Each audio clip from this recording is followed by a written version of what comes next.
Hi, end of the road news, Labor Day special. I got some updates here.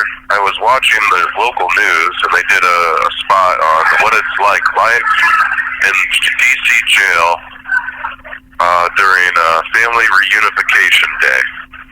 And we saw some familiar faces, and with their families, and that was nice.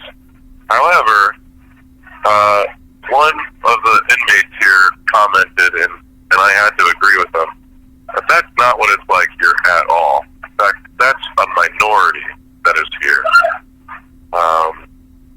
Because we're in Central Detention Facility, and they were recording at Central Treatment Facility, which is where the J6ers are, and it's a lot better, newer facilities, tons of access, more freedom. The majority of the people here can't even see their families face to face. There is exceptions to that. They can, but through a panel, like plexiglass, and with a phone. So that's not really very assuring.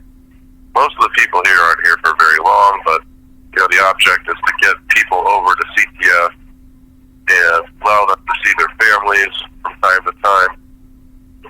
However, the thing is, I'm going to tell you, I'm not going to cover their news coverage. I'm going to tell you what it's like over here, where they call it reality, and the real DC prison, where majority are. So I'll just keep you up to date where I'm at. I was with my old roommate, the lizard person, and he was a pretty okay guy. I say was because I was giving him some coffee, instant coffee, and you know what? Some people just have problems with drugs. So I didn't know that, and so we should be more aware of that. He just told me he was in for a parole violation, but just moments ago he told me he was in for murder. But his demeanor has totally changed since I offered him coffee. He was a pretty decent guy, and then I moved because I couldn't handle him being so sneaky, being a lizard person and all. So I moved over across the hallway, and I'm now with a new roommate. I'll tell you more about him later. For now, I'll just tell you about this very traumatic incident where my old roommate started getting his hands on more and more and more feeding for instant coffee, and he said when I saw him later after I moved, he said he's been up for 48 hours straight, and we're worried about him. He's snorting probably the coffee or something, and he's talking to himself and mumbling and doing all sorts of weird behaviors, things you would expect from a lizard person. So, we all know that lizard people have two sides. One is the side they like to show us in public, and the other one is how they really are in private, which is, lizard-like. So some people may even say duplicit, but I don't know. Maybe it's a mental health condition. We can't just make rash judgments. We need to know all of these things. But yeah, mostly he's got a drug problem. So I wish I knew that he had a murder charge while I was his roommate. But now, I'm just glad I got out in the nick of time. So he's been doing all sorts of stuff. My new roommate calls him Mr. Potato Head and Humpty Dumpty, because we have to watch him across the hall as he's making weird faces at us, growling like an animal, eating bread like a dog, and howling. I don't know what else. It's just really weird behavior. Anyways, we need to be aware of what it's like over here at DC jail. There's lots of drug abuse here.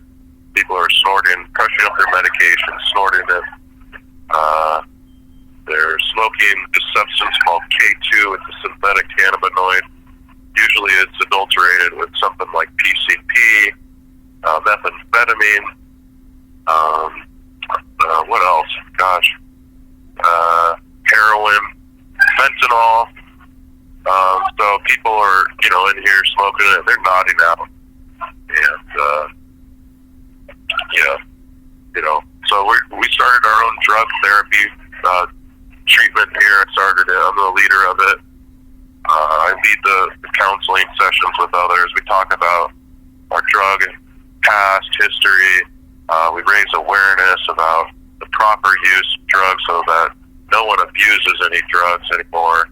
Because, DC, EOC is, they call it Department of Corrections, but there's hardly any correcting going on. I call it Department of Corruptions because they're just mostly everyone's here to serve their time and kind of get out. And hopefully don't come back. But a lot of people don't take care of what really matters. I know this jail takes care of a lot of mental health and drug abuse, but they don't do it my way. And my way is, you could use any drug you want as long as you don't abuse it. And so we talk about the proper use, we talk about integration of therapy, even while the person is under the influence. And I know that the FDA is now trialing MDMA, and in the last time they did that failed. I don't know. They said they need to do more trials. But everyone in the world practically has done these trials, and for the most part, it's been around for decades, and the therapies work.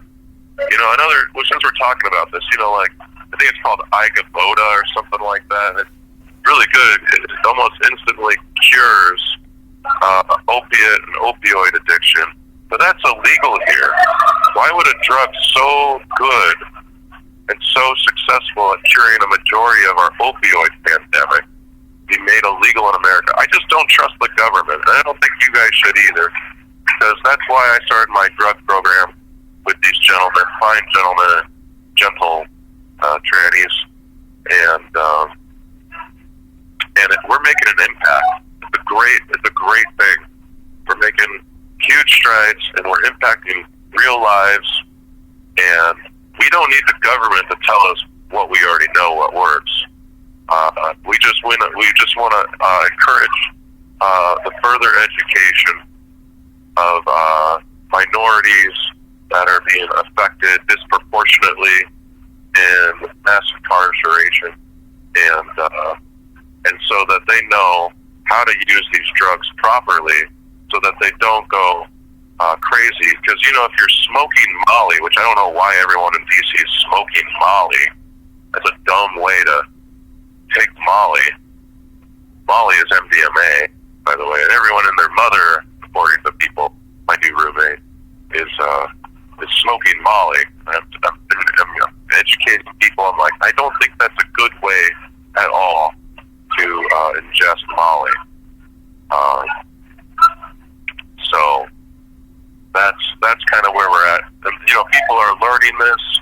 If you're going to take Molly, I recommend that you ingest it orally, and the odds are that's the most effective. You're not destroying it in a huge blaze of fire, and then you'll have enough of it, and you won't keep using it over and over, trying to just get up and up and up, and slip into depression and psychosis, et cetera, because it's kind of a very potent drug, and we want people to understand that they can have more opportunity if they consume less drugs, and their mental health is better, and maybe they can raise themselves up out of poverty by transporting Molly to communities that it would better affect, and then they can make more money instead of consuming it ridiculously in the streets just to get a quick high. We're also talking about what it's like to not get high, and what it's like to be high, why we get high, and what we're trying to do so that we can keep have 1 minute remaining. So that we can keep people gainfully employed, which we think is going to keep them out of jail the most. So I don't like the word getting high. I like the idea of medical rehabilitation. There's a majority of people on drugs. There's a lot, actually. Everyone in America practically is on drugs now, whether they know it or not. Caffeine is a drug. You can snort coffee, and that's abuse in my opinion, but people can abuse coffee orally. So we just need to talk about this. In other news, Donald Trump is encouraging the state of Florida to add to their constitution recreational cannabis. Yes, this is monumental. Donald Trump actually realizes that there's a positive use for drugs. And the most positive aspect of it is keeping people out of jail unnecessarily. Yeah, we need to start changing this world around. And the first thing we're going to do is we're going to take... Thank you for using Global Tel Link.